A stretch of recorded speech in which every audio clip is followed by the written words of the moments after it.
Welcome everybody to the Leading Transformation Navigating Change panel. We're so fortunate today to have with us leaders from different parts of the world to share with us how they lead transformation in their school systems on a normal day or during a major disruption. So thank you so much for being with us today. Please introduce yourselves. Emily, you want to go first? Yes, I'm delighted to be here. My name is Dr. Emily Bell. I am proud to be the Chief Information Officer for Fulton County Schools in Atlanta, Georgia. Welcome and thanks for being with us today. Thank you for this opportunity, Dina. Well, I come from a medical background. I used to be a lecturer in the Colombo Medical School, but I shifted to education back in the year 2000. I currently serve as the chairman of the Gateway Group of Schools, probably one of the largest private sector education groups in Sri Lanka. And where the government is concerned, I also serve as a member of the National Education Commission. And there was a very recent presidential task force for education, so I serve in that as well. Fantastic. Thank you for being with us. So Rani. I'm delighted to be here, Dina. So I work with Dr. Alice at the same network of schools, which is Gateway College, Sri Lanka. And I work as the team leader change management there. Yeah. Wonderful. Thanks so much for being with us today, Sarani. And we're just going to dive right into it. Dr. Harsha, school-wide transformation takes a lot of effort and time. With a network of schools, it can be even more challenging. We also know the general resistance to change. Your schools have a role that we don't usually see in a school setting, the role of having a change management leader. Sarani, who's with us today. What led you to make this decision, and how did this contribute to your COVID response? All right, so basically, our organization is relatively young. We'll be completing our 25th year only next year. Right from day one, change was something that I love to basically embrace. And change is something that has always challenged, but we as an organization loved it. I recall the days of visiting the Bed Show over in London almost every year. I believe I've been there for at least 12 consecutive years. And the whole purpose of visiting BET was to at least later on I realized when the organization was growing that we need to identify change as an important component in the school system. I used to think, if we have a curriculum leader, we have, because the curriculum keeps on evolving and changing. So similarly, there has to be someone to manage change as well. So it is for that reason that I thought we must have a team leader in charge of change management. And I'm glad that we made that decision back in 2016. And when it came to COVID, we were really prepared for change. And I think Surani did a marvelous task. This is really great, and a best practice it looks like that other leaders could take on as well. Faced with the decision to close schools in your district, Emily, what did you consider and how did you steer that ship? So in terms of closing schools and face-to-face instruction, coming to sort of an end during that time when we were in what we called universal remote learning, all students, all staff were at home working, very different. However, we had opportunities for digital learning days in the past. So we would intentionally plan opportunities for students to stay home and take advantage of digital learning. So we had done that in very small pockets, but we didn't have staff at home at the same time. Using that experience of digital learning days did help us, however, and we were able to pivot to a remote working and remote instructional environment fairly well. We leaned into the platforms we already had.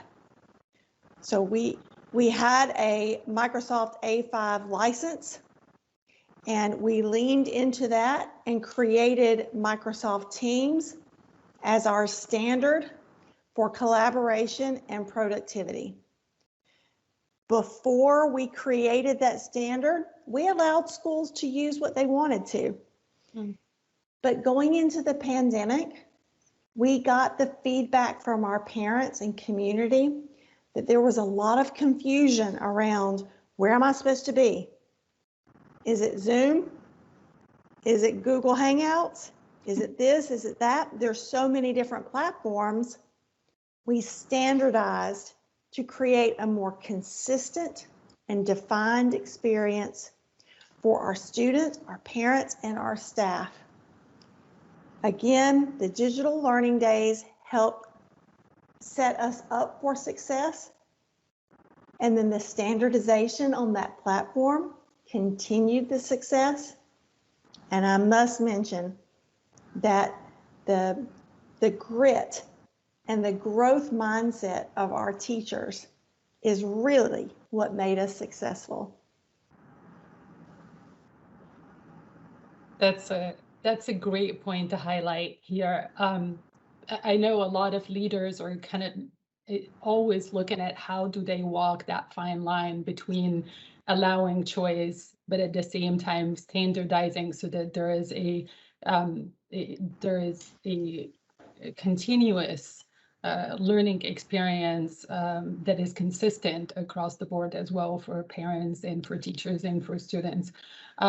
Interesting point. And I know that this is a time when everybody, whether they are in education or not, came to value teachers even more and more because of what happened during the pandemic. So thank you for emphasizing that without them, we wouldn't have been able to be successful at all. Sarani, what approach do you take to manage change and adoption of new processes and tools across all your schools?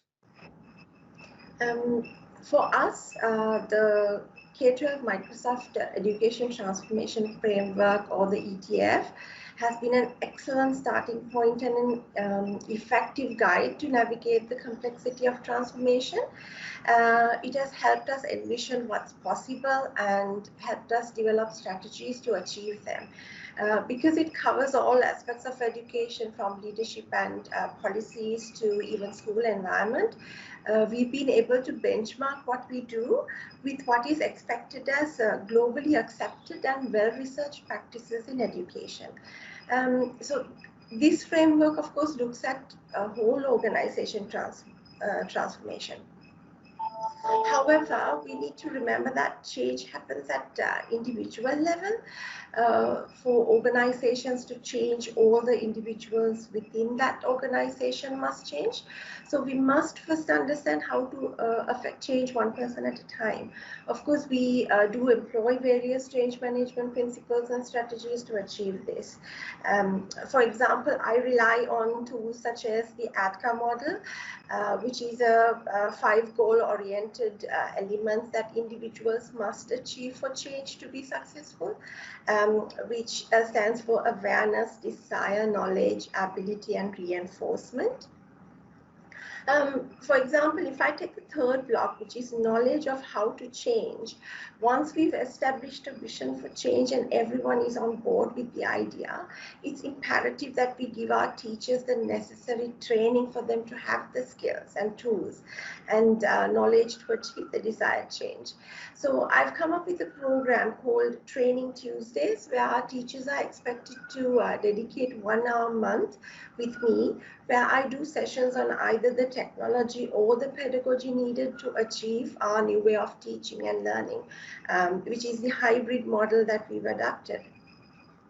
So it in turn has enhanced our culture of learning. Our teachers now actually look forward to these sessions. I get so many emails asking me when the next session would be, or even suggestions on what it should be on, or what they want to improve on to continue that change properly. And for the change to stick, or reinforcement, we have mechanisms where CPD is monitored and rewarded, where all these trainings are entered into a performance management system. And I believe our rapid response to technology changes, for example, even things like Microsoft Teams that we use for our remote learning keeps improving, and new features are added almost every week. And this knowledge has to reach every teacher. And so even our response to situations like COVID is, I think, due to the successful employment of these frameworks such as the ETF and change management tools such as the ATCA model. Wow. So you were taking, a lot of different tools and making them really work together.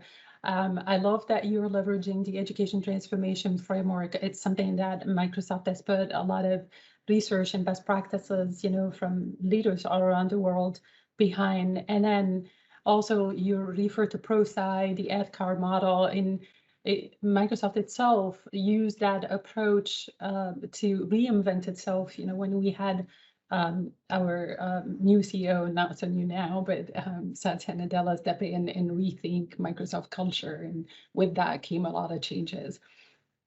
So thanks so much for sharing with us that. Back to Fulton Schools. Fulton Schools technology team meets demands. That was a headline in the media, Emily. What challenges did you face, and how did you continue to evolve this past year to meet students and teachers and parents' needs? Yes, great question. Again, we have an amazing IT team who understands how to monitor our network and plan for capacity. And we have an amazing Microsoft team who leans in and helps us complete that work to make sure that we are successful. But again, I have to mention our teachers. I'm sorry, they just are the stars of this show. And of course, you all know we've been basically in and out of remote learning, mostly out for this past year. Our AP scores came in and they are on par, if not a little better, than our scores last year. I just want to take a minute to take that in. The most rigorous coursework. Yeah. And these advanced placement tests are nationally normed created tests. Our students and their scores were on par, if not better, than last year. For me, that means that we can pivot to these technology tools. And with creative teachers, with a growth mindset, we can certainly meet and exceed standards. I have to say, and it's difficult to verbalize this because it sounds kind of strange, but this pandemic has been very unfortunate, especially because people have been ill and they have unfortunately fell victim to this horrible virus. However, for our field, for technology, for educational technology, it has thrust us forward 3 to 5 years with how our teachers and our administrators across the board have leaned into this technology. Using Teams as our platforms for meetings and even doing trainings through this platform has been a more efficient and fiscally responsible method. Meetings start on time and they end on time.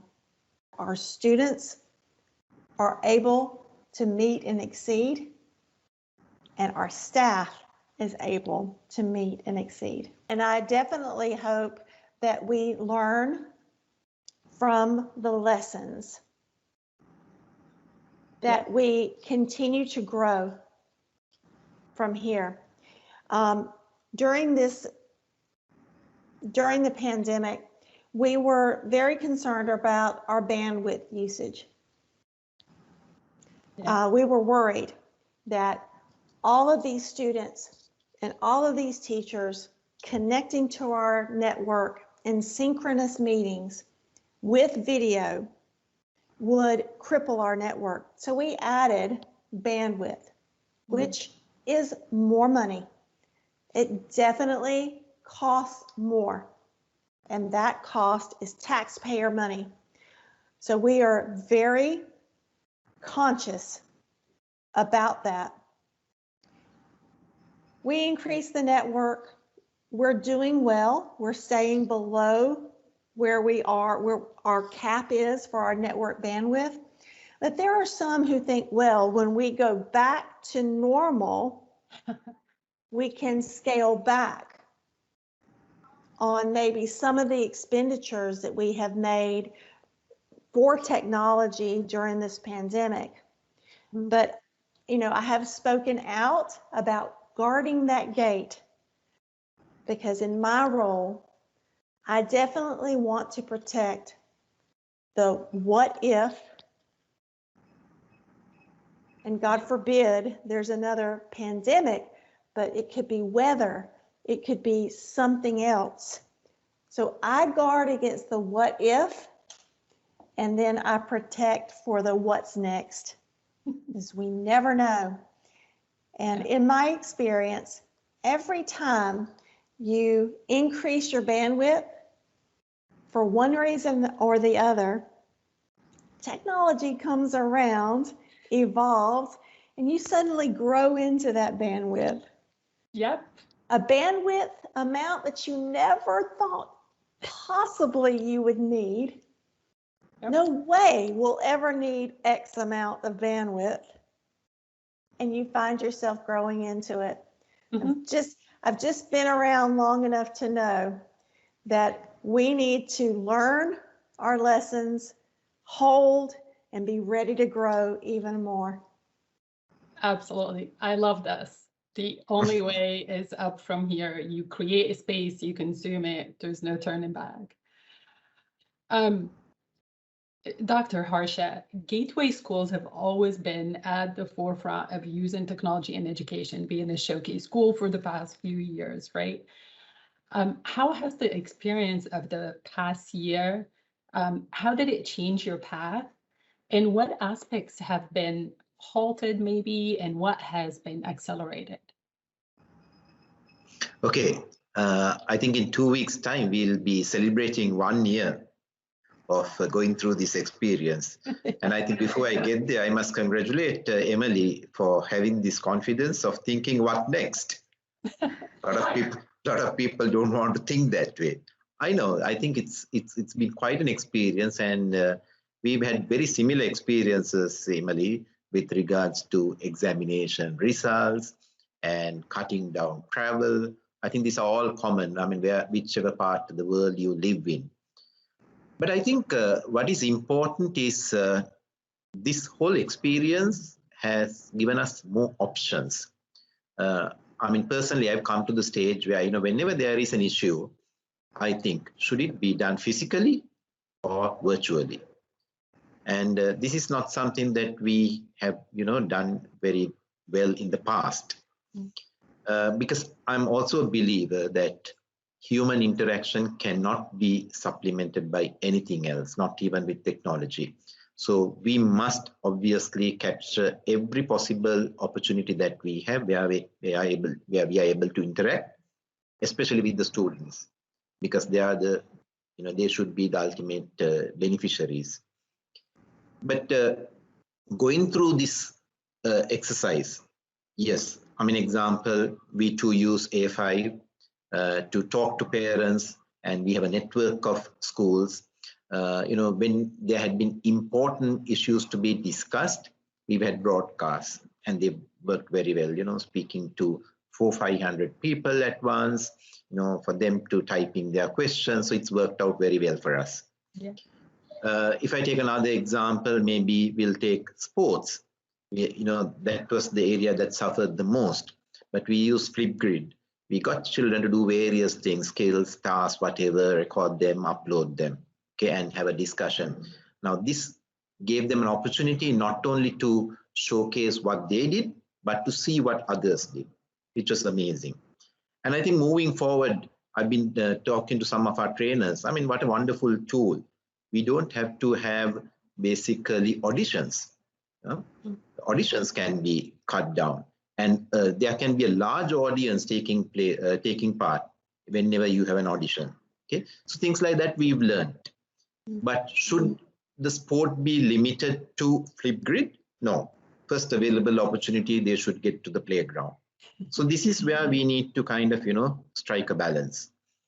And, lessons learned, just like Surani being responsible for change management, we've identified another person to look into data analytics. Okay. And I've always been saying, I cannot think of a better place than a school that would have so much data and data that is not analyzed. Okay, I come from a medical research background, and I always think there's so much research that can be done in schools. So this was something that we were talking about. But this year, we had enough time to sit down, analyze, and start looking at all these processes, because we had to give predicted grades for most of the exams. Okay, and we had to develop various algorithms, and this came very handy. We've now, over the last few months, our entire appraisal system, we've kind of done it through Power Apps and Power BI.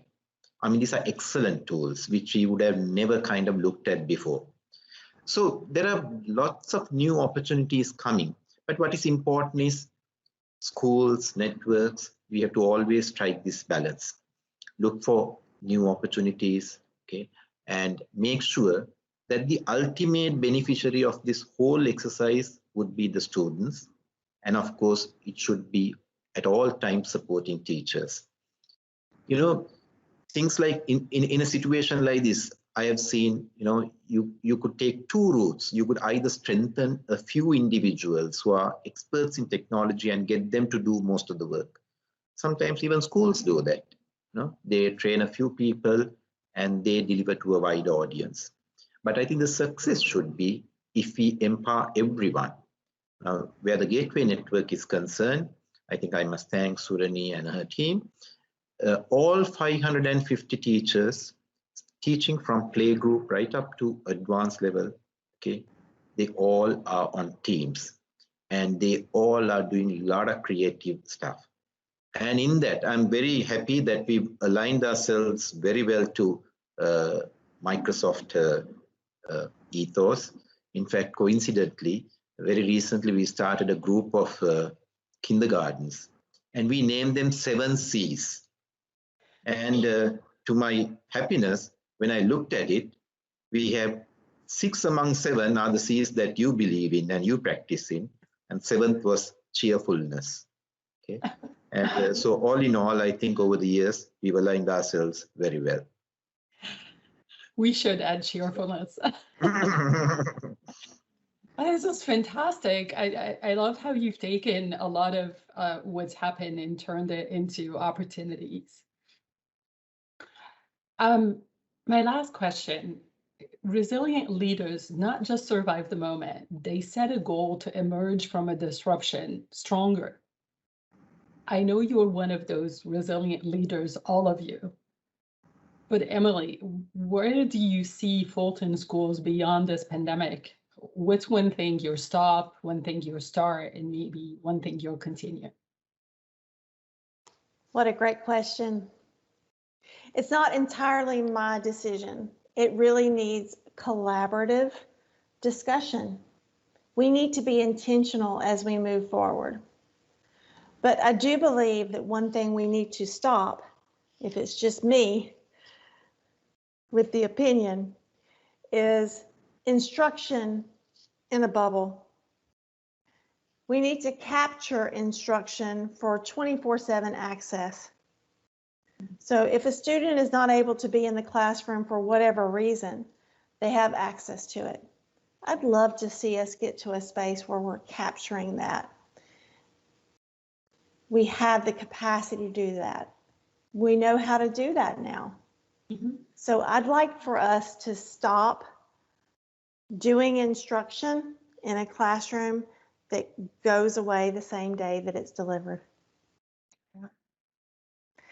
And so one thing that we need to keep, as I mentioned before, is we need to sustain everything that we leaned into during this pandemic. So as I mentioned, we leaned into our Microsoft license and we created that standard platform, but we did purchase some digital content. We created some of our own digital content that was specific to our guaranteed and viable curriculum. So we need to scale that, sustain and scale what we've done during this pandemic. And then as we go into the future, as I mentioned before, we simply need to be positioned for what's next. Technology changes so quickly, and we have so many talented, across the world, across the globe, so many talented people leaning into solutions to problems that we need to be positioned to embrace and evaluate those technologies to solve our problems. And what are our problems? Our problems are going to center around learning loss.